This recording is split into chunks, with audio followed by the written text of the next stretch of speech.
ሰላም የተወደዳችሁና የተከበራችሁ የአሁኑ ስፖርት አድማጭ ተመልካቾቻችን እንደምን አደራችሁ። የለተሰኘው የጧት ስፖርታዊ መረጃዎችን ከአሁን ስፖርት ይዘን መጥተናል። ትላንትና የተደረጉ ተጠባቂ ጨዋታዎች አሉ። ከዚህ መካከል እንግዲህ የኒውካስል እና የአርሰናል ድራማዊ ጨዋታ እንግዲህ በሰፊው የምንመለከት ነው የሚሆነው።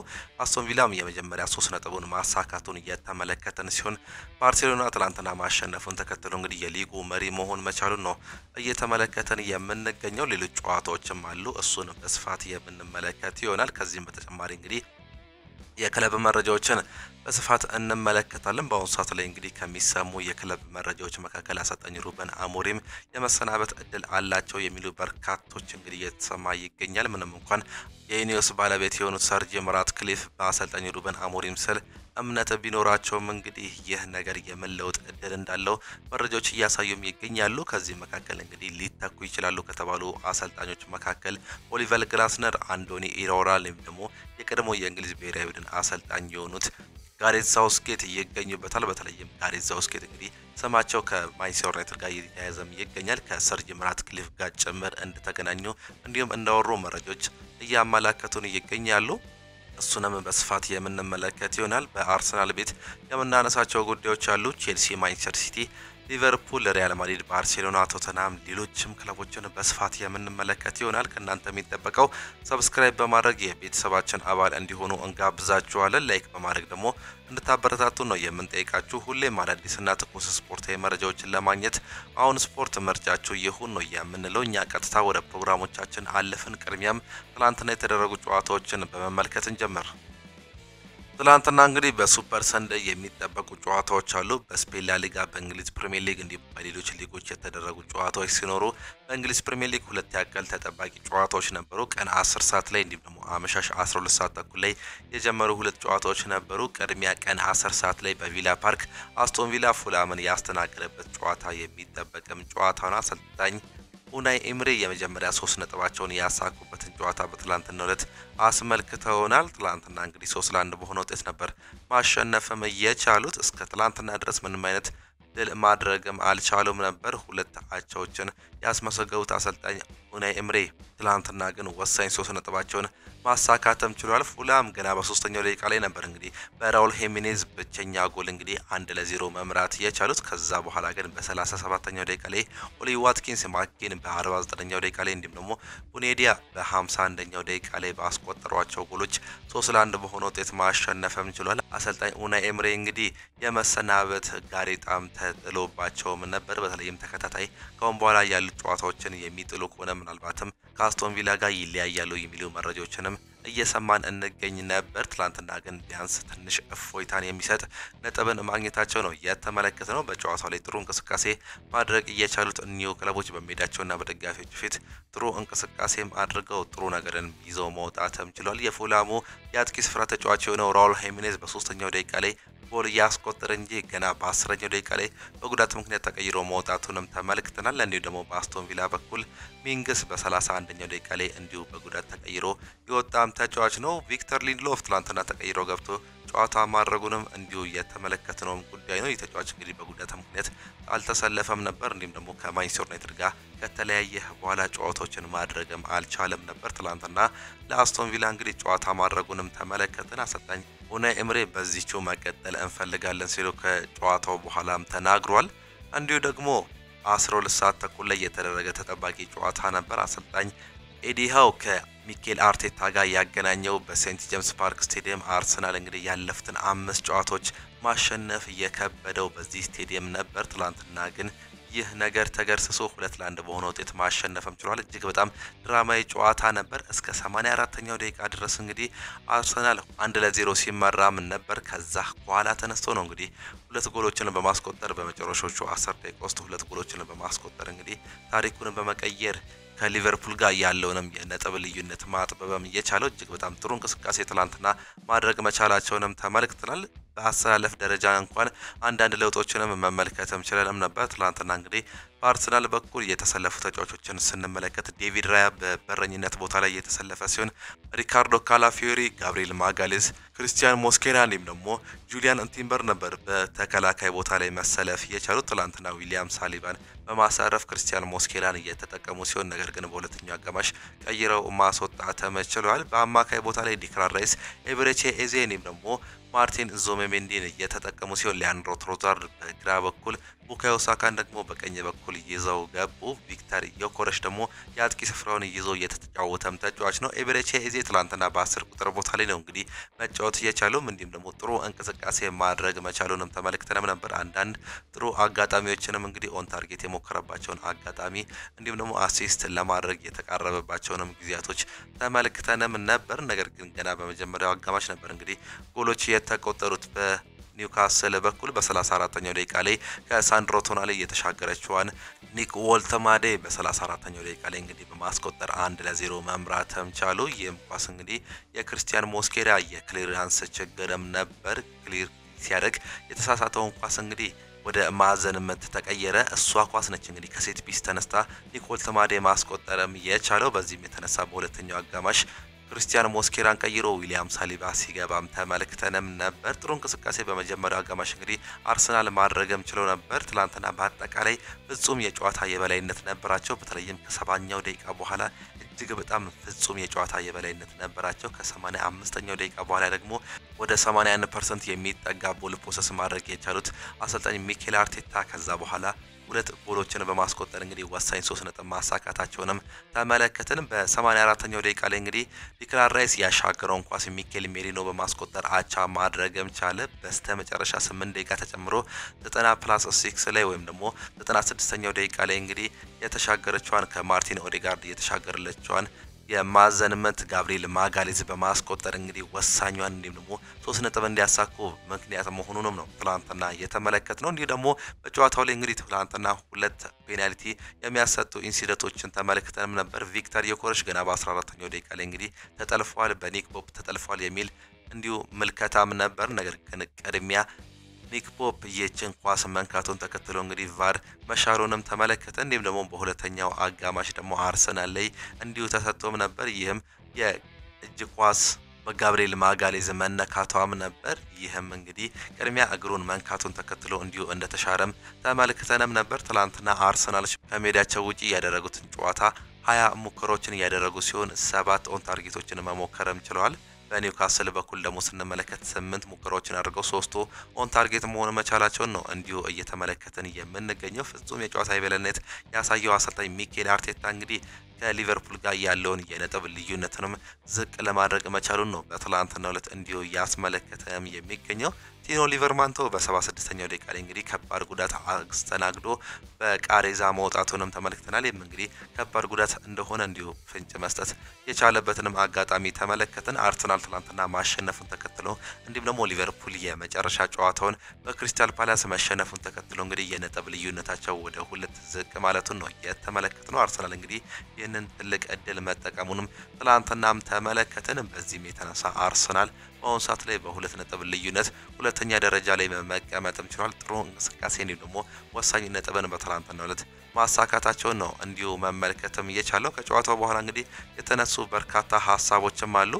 ቡካዮ ሳካ የሚገባንን ነገር አግኝተናል ሲል ሀሳቡንም ሰጥቷል። የመድፈኞቹ የፊት መስመር ተጫዋች ነው ቡካዮ ሳካ ቡድናቸው ያሸነፈበት መንገድ አስደሳች እንደነበረም ገልጿል። ባለቀ ሰዓት ጎል አስቆጥሮ ከማሸነፍ በላይ የሚያስደስት ነገር የለም፣ በጣም አስደሳች ነው ሲል ቡካዮ ሳካ ሀሳቡንም ሰጥቷል። አክሎም ዛሬ የሚገባንን ነገር አግኝተናል፣ በጣም ደስተኞች ነን በማለት ሀሳቡንም ሰጥቷል። የተጫዋች እንግዲህ በትላንትናው ዕለት አመርቂ እንቅስቃሴዎችን ማድረግ ባለመቻሉ ምክንያት በጋብሪኤል ማርቲኔሊ ተቀይሮ መውጣቱንም እንዲሁ በጨዋታው ላይ የተመለከትነውም ጉዳይ እንደነበረም ተመልክተንም ነበር። የተለያዩ ቅያሬዎችን ነው እንግዲህ ትላንትና ሲያስመለክቱን የነበሩት አሰልጣኝ ሚኬል አርቴታ። ከዚህም አንዱ የሚጠቀሰው የቡካዮ ሳካ መውጣት እንዲሁም ደግሞ ጋብሪኤል ማርቲኔሊ በዛ ቦታ ላይ እንዲሰለፍ ማስገደድም ነበር። ግን ትክክለኛ እንዲሁም ደግሞ አመርቂ ውጤት በቅያሬዎቹ ማስመልከት መቻላቸውን እንዲሁ ተመለከተን። የሚኬል ሜሪኖ መግባት እንግዲህ የመጀመሪያውን የአቻነትን ጎል እንዲያገኙ መሴም ሆኗል። አሰልጣኝ ሚኬል አርቴታ ቫር መታየት አልነበረበትም ሲል ሀሳቡንም ገልጿል። ቫር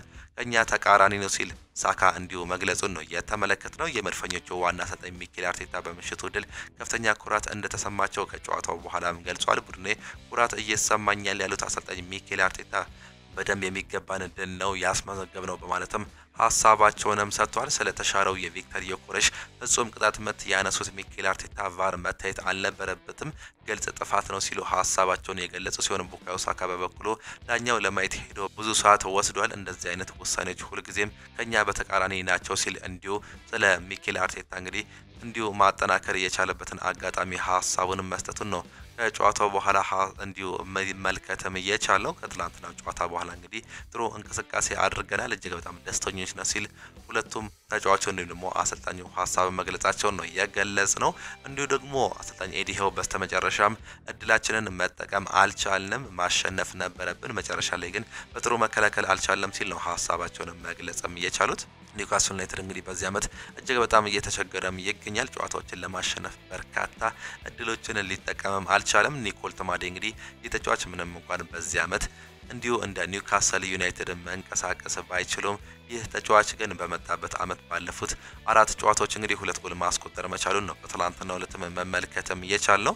እንዲሁ በስፔን ላሊጋም የተደረጉ ጨዋታዎች አሉ። ሪዮ ቫይካኖ በሜዳውና በደጋፊዎች ፊት በሲቪያ 1-0 በሆነ ውጤት መሸነፉን የተመለከተን ሲሆን ኤልቼ ሴልታ ቪጎን 2-1 በሆነ ውጤት አሸንፏል። ባርሴሎናም በስፖቲፋይ ካምፓኒው ሪያል ሶሲዳድን አስተናግዶ በተመሳሳይ 2-1 በሆነ ውጤት ማሸነፍ መቻሉንም ተመለከተን። በዚህም የተነሳ እንግዲህ የደረጃ ሰንጠረዡ አናት ላይ አሰልጣኝ ሃንሲ ፍሊክ መቀመጣቸውንም ተመለከተን። በ19 ነጥብ አንደኛ ደረጃ ላይ እንዲሁም ደግሞ 16 ንጹህ ጎል የያዙ ሲሆን ሪያል ማድሪድ በ18 ነጥብ እንዲሁም ደግሞ በ8 ንጹህ ጎል ሁለተኛ ደረጃ ላይም ተቀምጧል። ቪያሪያል 16 ነጥብ የያዘ ሲሆን ኤልቼ 13 ነጥብ በመያዝ አራተኛ ደረጃ ላይ መቀመጥም ችሏል። አትሌቲኮ ዲ ማድሪድ 5ኛ ደረጃ ላይ መቀመጥ የቻለም ክለብ ነው። ማዮርካ፣ ሪያል ኦቪዶ እንዲሁም ደግሞ ጄሮና 18፣ 19 እና 20ኛ ደረጃ ላይ የተቀመጡ ክለቦች ናቸው። ትላንትናም እንግዲህ ቀድሚያ ነው ባርሴሎና ጎል እየተቆጠረበት። ከዚህም በፊት እንግዲህ የሚደረጉ ጨዋታዎችን ስንመለከት ባርሴሎና ቀድሚያ ጎል ይቆጠርበታል። ነገር ግን ከዛ በኋላ በሚያስቆጥሯቸው ጎሎች ነው ማሸነፍም የሚችሉት። ትላንትና ኦዲዮዞላ የመጀመሪያውን ጎል በ31ኛው ደቂቃ ላይ ለሪያል ሶሲዳድ ማስቆጠር ቢችልም በ43ኛው ደቂቃ ላይ ከራሽፎርድ የተሻገረለትን ኳስ ጁሊየስ ኩንዴ ያስቆጠረ ሲሆን ከላሚኒ ያማል የተሻገረለትን ኳስ ደግሞ በ59ኛው ደቂቃ ላይ ሮበርት ሌቫንዶስኪ ማስቆጠር መቻሉንም ተመለከተን። የቀድሞ የማንቸስተር ዩናይትድ ተጫዋች በባርሴሎና ቤት ጥሩ እንቅስቃሴ እያደረገም ሲሆን ትላንትናም በጨዋታው ላይ እንግዲህ አሰላለፍ ውስጥ ገብቶ አሲስት ማድረግ መቻሉ ነው የተመለከትነው። ፍጹም የጨዋታ የበላይነት ነበራቸው። 75% ቦል ፖሰስ እያደረጉ ሲሆን 22 ሙከራዎችን አድርገው 12ቱ ኦን ታርጌት እንደነበሩም ተመልክተናል። ላሚኒ ያማል ጎል አስቆጥሮ የተሻረበትን እንዲሁም ደግሞ ሮበርት ሌቫንዶስኪ ደግሞ አንግል የመታበትን አጋጣሚ በጨዋታዎች ላይ እንዲሁ ትላንትና የተመለከትነውም ጉዳይ ነው። ሌላኛው ሪያል ቤቲስ ኦሳሱናን ያሸነፈበትንም ጨዋታ በትላንትናው ዕለት ከተመለከትነው ውስጥ አንዱ ነው። ሪያል ቤቲስ እንግዲህ በዩሮፓ ሊጉም ጥሩ እንቅስቃሴ እያደረጉ ሲሆን ትላንትና በሜዳቸውና በደጋፊዎች ፊት ማሸነፍም ችለዋል። ሌላኛው በጣሊያን ሴሪ የተደረጉ ወደ 5 የሚጠጉ ጨዋታዎችም ነበሩ። ሳሱሎ 3-1 በሆነ ውጤት ዩዲኒዜን ያሸነፈ ሲሆን ፒሳ ከፊዮሬንቲና ጋር ያደረጉትን ጨዋታ 0-0 አጠናቋል። ሮማ ሄላስ ቬሮናን 2-0 በሆነ ውጤት ያሸነፈ ሲሆን ሊቼ ከቦሎኛ 2-አቻ መውጣትም ችሏል። ሌላኛው ተጠባቂ በጣሊያን ሴሪ እንግዲህ ያምና የስኩዴቶ አሸናፊው ናፖሊ ከሜዳቸው ውጪ በሳንሲሮ ከኤሲ ሚላን ጋር ያደረጉትን ጨዋታም ተመልክተንም ነበር። እጅግ በጣም አዝናኝ ጨዋታ በነበረበት በዚህ ጨዋታ እንግዲህ ኤሲ ሚላን ናፖሊን 2-1 በሆነ ውጤት ማሸነፍም ችሏል። ሳይላ ሜከርስ በ3ኛው ደቂቃ ላይ ከክሪስቲያን ፖሊሲች የተሻገረለትን ኳስ በማስቆጠር እንዲመሩም አስቻለ። በ31ኛው ደቂቃ ላይ ደግሞ ክሪስቲያን ፖሊሲች ራሱ እንግዲህ ፎፋና የተሻገረለትን ኳስ በማስቆጠር 2-0 መምራት ቻለው። በ60ኛው ደቂቃ ላይ ኬቨን ዴብሩይኔ በፔናልቲ ጎል ማስቆጠር ቢችሉም እንግዲህ ከዛ ውጪ ግን ጎሎች ማስቆጠር አልቻሉም። ትላንትና ናፖሊ ከሜዳቸው ውጪ ፍጹም የጨዋታ የበላይነት እንደሞ የሙከራ የበላይነት ነበራቸው። 64% ቦል ፖሰስ አድርገው 19 ሙከራዎችን አድርገው 7 ኦን ታርጌት ያደረጉ ሲሆን ነገር ግን አንድ ጎል በፔናልቲ ብቻ ማግኘትም ችሏል። በጥሩ መከላከል እየቻሉት ኤሲ ሚላኖች 36% ብቻ ነው በሜዳቸው ቦል ፖሰስ ማድረግ እየቻሉት። እንዲሁም ደግሞ 6 ሙከራዎችን ብቻ ያደረጉ ሲሆን 3ቱ ኦን ታርጌት እንደነበሩ ነው መመልከትም እየቻለው። ኢስቶፒኒያን እንግዲህ በ55ኛው ደቂቃ ላይ ከኤሲ ሚላን በቀይ ካርድ መውጣት ቢችልም ይህንን አድቫንቴጅ ግን በሰፊው መጠቀም አለመቻላቸው ነው እንዲሁ በትላንትናው ዕለት የተመለከትነው። ይህም እንግዲህ ደረጃ ሰንጠረዡ ልዩነት እንዲመጣ ማድረግ መቻሉን የተመለከትን ሲሆን ኤሲ ሚላን በአሁኑ ሰዓት ላይ በ12 ነጥብና በ6 ንጹህ ጎል አንደኛ ደረጃ ላይ የተቀመጠ ሲሆን ናፖሊ በተመሳሳይ በ12 ነጥብና በ5 ንጹህ ጎል ሁለተኛ ደረጃ የሮማም ትላንትና ማሸነፉን ተከትሎ 12 ነጥብና 4 ንጹህ ጎል በመያዝ እንግዲህ ሶስተኛ ደረጃ ላይም ተቀምጧል። ጁቬንቱስ 14 ነጥብ እንዲሁም ደግሞ 4 ንጹህ ጎል በመያዝ አራተኛ ደረጃ ላይ መቀመጡ ነው የተመለከትነው። ኢንተር ሚላን፣ አታላንታ፣ ክሮሚኔንሴ እያለ እስከ 7ኛ ደረጃ ላይ እንደሚሄድ እንዲሁ የደረጃ ሰንጠረዡ ነው የተመለከትነው ጉዳይ ነው። በጀርመን ቡንደስሊጋም የተደረጉ ጨዋታዎች አሉ። ፍራይቡርግ ከሆፈንየም 1-1 የተለያዩ ሲሆን ኮሎኝ በሜዳው በስቱትጋርት 2-1 ተሸንፏል። ዩኒየን በርሊን ከሃምበርግ ጋር በተመሳሳይ 0-0 መጠናቀቃቸው ነው የተመለከትነው። በፈረንሳይ ሊጓን የተደረጉ ጨዋታዎችን ስንመለከት ኒስ ከፒሳ አንዳቻ ተለያይተዋል። ሊል በሜዳውና በደጋፊዎቹ ፊት እንግዲህ በኦሎምፒክ ሊዮን 1-0 የተሸነፈ ሲሆን ሜንዝ ከሊሃርቭ 0-0፣ አንገርስ በብረስት 2-0 በሜዳው ተሸንፏል። እንዲሁ ዜድሬንስ ከሌንስ ጋር ያደረጉትን ጨዋታ 0-0 በሁለት ማጠናቀቃቸውን ትላንትና የተደረጉ ጨዋታዎችን በስፋትም ተመለከትን። ሌላኛው እንግዲህ ዛሬ የሚደረጉ ጨዋታዎች አሉ። በስድስተኛ ሳምንት የእንግሊዝ ፕሪሚየር ሊግ ኤቨርተን ከዌስትሃም ጋር የሚያደርጉት የምሽት 4 ሰዓት ተጠባቂም ጨዋታ አለ። በኤቨርተን ስቴዲየም የሚደረግ ጨዋታ ነው። በስፔን ላ ሊጋ ደግሞ ቫሌንሲያ ከራይል ኦቪዶ ጋር የሚጫወቱ ሲሆን በጣሊያን ሴሪያ ፓርማ ከቶሪኖ ጋር የሚያደርጉት ጨዋታም ይጠበቃሉ። የዛሬ ፕሮግራሞቻችንን እንግዲህ ከሀገር ውስጥ መረጃዎቻችን ነው የምንጀምረው። የኢትዮጵያ ከ20 ዓመት በታች ሴቶች ብሔራዊ ቡድን የዓለም ዋንጫ ማጣሪያ ሁለተኛ ዙር የመልስ ጨዋታቸውን አድርገውም ነበር። ብሔራዊ ቡድኑ የመልስ ጨዋታውን ከኬንያ ጋር ናይሮቢ ላይ አድርጎ 4-0 በሆነ ውጤትም ተሸንፏል። ከቀናት በፊት አዲስ አበባ ላይ 1-1 የተለያየው የኢትዮጵያ ብሔራዊ ቡድን በድምር ውጤት 5-1 ተሸንፎ ወደ ቀጣዩ ዙር ሳያልፍ መቻሉን ነው የተመለከትነው። የኢትዮጵያ ብሔራዊ ቡድን መሸነፉን የተመለከትን ሲሆን እንዲሁ በተቃራኒው ደግሞ የኬንያ ብሔራዊ ቡድን ወደ ሶስተኛው ዙር የዓለም ዋንጫ ማጣሪያ ጨዋታ ማለፋቸውን ትላንትና ማረጋገጣቸውን ተመልክተናል። የኢትዮጵያ ብሔራዊ ቡድን ግን ከውድድሩ መሰናበቱን ነው ከዓለም ዋንጫ ማጣሪያው በትላንትናው ዕለት በሽንፈት ምክንያት የተመለከት ነው። ከሀገር ውስጥ መረጃዎቻችን ስንወጣ ደግሞ ቅድሚያ አርሰናልን እናገኛለን። ሮበርት ፒሬስ ይናገራል። በዚህ ዓመት ዋንጫ ከሌለ አርቴታ ሊባረር ይችላል ሲል አሁንም ሀሳብ እያነሳም ይገኛል። የቀድሞው የመድፈኞቹ ተጫዋች ነው ሮበርት ፒሬስ አርሰናል በዚህ ዓመት ዋንጫ ካላሸነፈ አሰልጣኝ ሊቀየር ይችላል የሚል እምነት እንዳለው ነው የገለጸው። ሮበርት ፒሬስ በንግግሩም በዚህ ዓመት ዋንጫ ከሌለ የክለቡ አስተዳደር አሰልጣኝ ላይ ለማምጣት ለመቀየርም ይችላሉ ሲል ሀሳብን መስጠቱን ነው የተመለከትነው። ምክንያቱም አርቴታ 5 ዓመታት እዚህ አለ፣ ነገር ግን እንዳለመታደል ዋንጫ ሊቀርብ አልቻለውም። በዚህም የተነሳ ሊባረር ይችላል ሲል ሀሳብ መስጠቱን ሮበርት ፒሬስም ገልጿል። መድፈኞቹ ኤዲ ኒኪታንም አመስግነዋል። ክሪስታል ፓላስ ከትላንትና በስቲያ ምሽት የሊጉ መሪ የሆነውን ሊቨርፑልን 2-1 በሆነ ውጤት ማሸነፉም ይታወሳል። በጨዋታው የቀድሞ የአርሰናል ተጫዋች የሆነው ኤዲ ኒኪታ ከክሪስታል ፓላስ ጋር ባለቀ ሰዓት ላይ የአሸናፊነት ግቡን ማስቆጠሩን የተመለከትን ሲሆን ይህንንም ተከትለው አርሰናሎች ለኤዲ ኒኪታ የምስጋና መልእክት መላካቸው ነው የተገለጸው። ከጨዋታው በኋላ ከአርሰናል የቡድን አባላት የተወሰኑ እንኳን ደስ አለ እንዲሁም ምስጋና መልእክቶች ተልኮልኛል ሲል ኤዲ ኒኪታ በትላንትናው ዕለትም ተናግሯል። አርሰናል እንግዲህ ትላንትና እንዲሁ ጨዋታ ማድረጉንም ተመልክተንም ነበር። ነገር ግን ኤዲ ኒኪታ ላስቆጠሩ ጎል በርካታ ምስጋና እንደደረሰው ራሱ ተጫዋቹ መግለጹ ነው እንዲሁ መገለጽም የቻለው። ወደ ማንቸስተር ዩናይትድ መረጃዎቻችን ስናልፍ እንግዲህ ማቲያስ ደሊት ሩበን አሞሪም ብቻውን መወቀስ የለበትም ይላል። እንግዲህ በሱም አስተያየት የማንቸስተር ዩናይትድ ተከላካይ የሆነው ማቲያስ ደሊት ከቡድኑ ውጤት ማጣት ተጠያቂ አሰልጣኙ ብቻ አለመሆኑን የገለጸው የተጫዋች አሰልጣኙ ብቻውን መወቀስ አይችልም ያለው ማቲያስ ደሊት፣ ነገር ግን ተጫዋቾቹ ሜዳ ላይ የሚጫወቱት እንዲሁም ደግሞ ኃላፊነቱን የሚወስዱት እነሱ ናቸው በማለትም ሀሳቡንም ገልጿል። አክሎም የምንሰራቸው ስህተቶች ከአሰልጣኙ አጫወት ጋር የተገናኙ አይደሉም፣ የትኩረት ማጣት እንዲሁም የዲሲፕሊን እጦት ነው በማለት ሀሳቡን መስጠቱን ማቲያስ ደሊትም ተመልክተናል። ማንቸስተር ዩናይትድ እንግዲህ በብሬንትፎርድ ከሜዳቸው ውጪ በቴክ ኮሚኒቲ ስቴዲየም 3-1 በሆነ ውጤት መሸነፋቸውንም ተመልክተናል። ይህም እንግዲህ የማንቸስተር ዩናይትድ እንዲሁም ደግሞ የአሰልጣኙ ሩበን አሞሪምን ችግር እያባባሰም ይገኛል። ማንቸስተር ዩናይትድ በዛ ጨዋታ ላይ በተለይም አቻ የመሆን እድል ኖሮት በብሩኖ ፈርናንዴዝ በዛ ፔናልቲ እንግዲህ ስህተት መሳት ምክንያት ያ ችግር መፈጠሩን ተከትሎ በርካቶቹ ያንን ሀሳብም ያነሳሉ። የተጫዋች ለምን ይህንን ጎል አለማስቆጠሩ እንግዲህ ምናልባትም የተጫዋች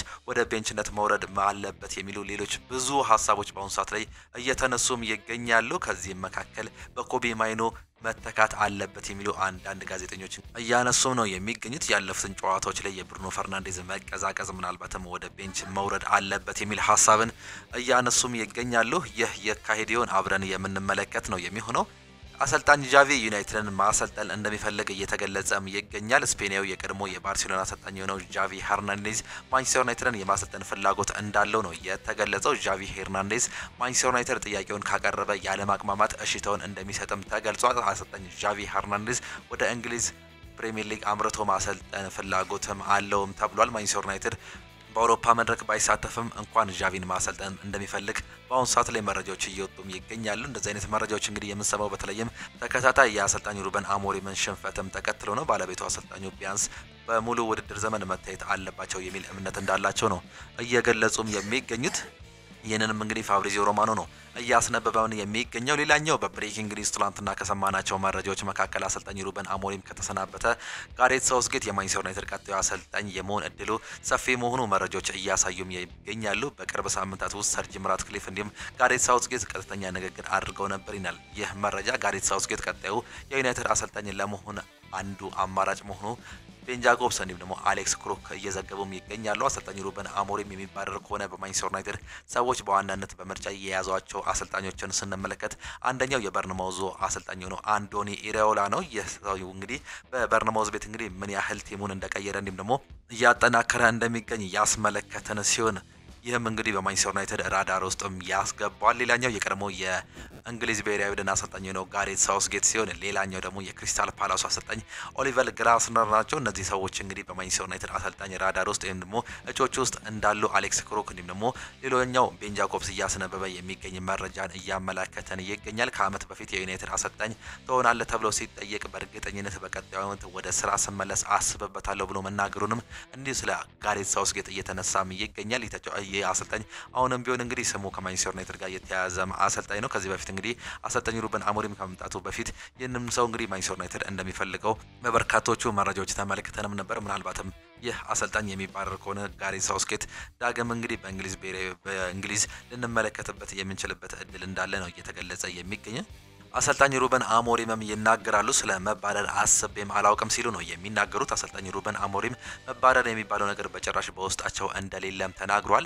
ጭንቅ የለኝም ያሉት አሰልጣኝ ሩበን አሞሪም ያ የኔ ውሳኔም አይደለም በማለትም ተናግሯል። ሩበን በዚህ በሚቆዩበት በእያንዳንዱ ደቂቃዎች የቻሉትን ጥረቶች ሁሉ ለማድረግ እንደሚሞክሩ የገለጹ ሲሆን አሰልጣኙ አክለውም ስራዬን ለማጣት አስቤም አላውቅም እንዲህ አይነት ሰው አይደለሁም በማለትም አረጋግጠውታል። አሁንም ቢሆን ግን እንደዚህ አይነት መረጃዎች በጋዜጦች ላይ በርካቶቹ እያስነበቡንም ይገኛሉ።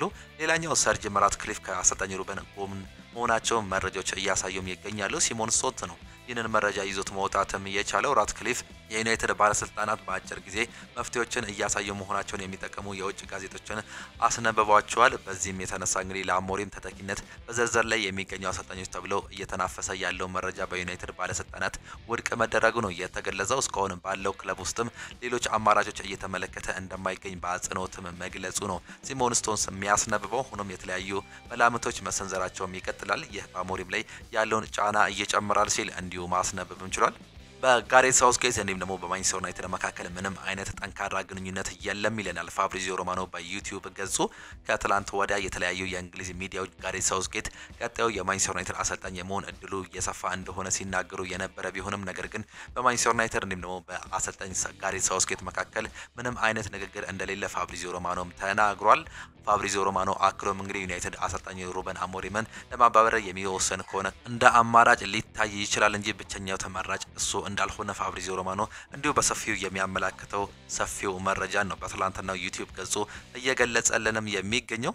ጆዜ ሞሪኒዮ ይናገራሉ። ኮል ፓልመር ባለመኖሩ ደስተኛ ነኝ ሲሉ ነው የገለጹት። ፖርቹጋል አሰልጣኝ ጆዜ ሞሪኒዮ ቤኔፊካን እየመሩ በሻምፒዮንስ ሊጉ የቀድሞ ክለባቸው ቼልሲን የሚገጥሙም ይሆናል። ከጨዋታው በፊት አስተያየታቸውን የሰጡት አሰልጣኝ ጆዜ ሞሪኒዮ ወደ ስታንፎርድ ብሪጅ በመመለሴ ደስተኛ ነኝ በማለትም ነው የተናገሩት። ደጋፊዎቹ ለኔ ጥሩ ከሆነ ጥሩ ነገር ነው፣ ካልሆነም ምንም ነገር መመለሴ አይቀርም። ይህ እጅግ በጣም ለኔ ያስደስተኛል ሲሉ አሰልጣኝ ጆዜ ሞሪኒዮ የተናገሩ ሲሆን ስለ ኮል ፓልመር አለመኖሩ የተጠየቁት ጆዜ ሞሪኒዮ ባለመኖሩ ደስተኛ ነኝ፣ ፓልመር የተለየ ድንቅ ተጫዋች ነው፣ እሱ አለመኖሩ እጅግ በጣም ይጠቅመናል ሲሉ ሀሳባቸውንም ገልጿል። ቀጣይ እንግዲህ ቤኔፊካ ከቼልሲ ጋር በስታንፎርድ ብሪጅ የሚያደርጉት ጨዋታ የሚጠበቅም ነው የሚሆነው።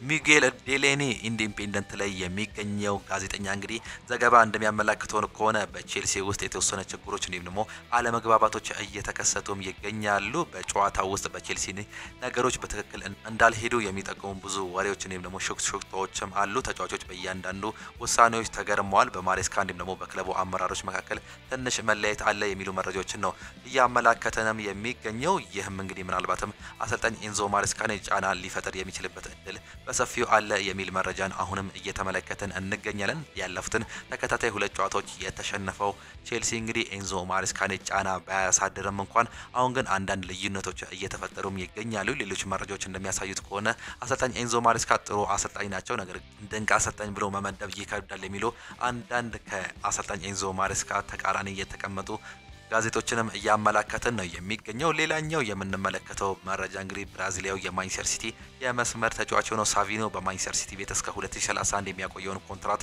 መፈረሙ በትናንትናው ዕለትም እንዲሁ እየተደራደረ የሚገኝ የነበረ ሲሆን አሁን ግን ስምምነት ላይ መድረሱ ነው መረጃዎች በስፋት እያመላከቱም የሚገኙት። ለመፈራረም መስማማቱ ፋብሪዚዮ ሮማኖ እንዲሁ ያረጋገጠውም ጉዳይ ነው። ቨርጅል ቫን ዳይክ ይናገራል። በፍጥነት መሻሻል አለብን ሲል ነው የተናገረው። የሊቨርፑል አምበል የሆነው ቨርጅል ቫን ዳይክ ከትላንትና በስቲያ ሽንፈት የገጠመው ቡድናቸው በፍጥነት መሻሻል እንዳለበት ነው ያሳሰበው። ካፒቴኑ በሽንፈት መበሳጨቱን የገለጸው ቨርጅል ቫን ዳይክ ምንም መጨነቅ የሚያስፈልግ አይመስለኝም፣ ነገር ግን በፍጥነት መሻሻል አለብን ሲል ከክሪስታል ፓላሱ ጨዋታ ሽንፈት በኋላ እንዲሁ ሀሳብ መግለጹን ነው እየተመለከተን የሚገኘው። በጥሩ መልኩ ያልሰራናቸው መሰረታዊ ነገሮች ነበሩ። በዚህ ዓመት ያለንን ያደረግንበትን የመጨረሻ ቀን እንደሚሆን ተስፋም አድርጋለሁ ሲል ቨርጅል ቫን ዳይክ የመጨረሻ ሽንፈታችን ይሆናል ሲል የራሱን ሀሳብንም ገልጿል። ግብ ጠባቂው አሊሰን ቤከር ያደነቀው ቨርጅል ቫን ዳይክ የዓለማችን ምርጡ ግብ ጠባቂ የኛ ስለሆነ ደስተኛ ነን ሲል ነው ሀሳቡንም የገለጸው። ትሮይ ዲኒ እንግዲህ ስለ ሁጎ ኤኪቲኬ ሀሳቡንም ሰጥቷል። ከትራንት በስቲያ ከነበረው ጨዋታ በኋላ እኔ የማውቀው ብቸኛው አጥቂ ነው፣ በብዙ ገንዘብ የመጣ እንዲሁም ደግሞ ሰዎች ተቀያሪ ወንበር ላይ ያስቀምጡታል ብለው ያስባሉ። እሱ ግን በጥንካሬ በኃይል ከሳምንት ወደ ሳምንት መጫወት ይችላል ሲል ሀሳቡንም ገልጿል። ስለ አሌክሳንደር ኢዛክ ብዙ ወሬ አለ፣ እናም ይህ የተለመደ ነው ምክንያቱም እሱ የማይታመን ተጫዋች ነው ሲል ነው ትሮይ ዲኒ የቀድሞ የዋትፎርድ ተጫዋች ሀሳቡንም እየገለጸ የሚገኘው። ነገር ግን ይህ ሰው በተደጋጋሚ ስራውን የሚያስጨንቅም ይመስላል። ሲጫወት ባየኸው ቁጥር ጎል እንደሚያስቆጥር ይሰማል። ከሊቨርፑል የተሻለ ምርጫ ይኖረዋል ሲል ሀሳብ መግለጹ ነው እንዲሁ እያመለከተንም የሚገኘው። ቨርጅል ቫን ዳይክም ይናገራል። አሁን በጣም አስፈላጊው ነገር ተረጋግተን ጉዞዎችን መቀጠል ነው። ብዙ ጊዜ ተናግሬያለሁ።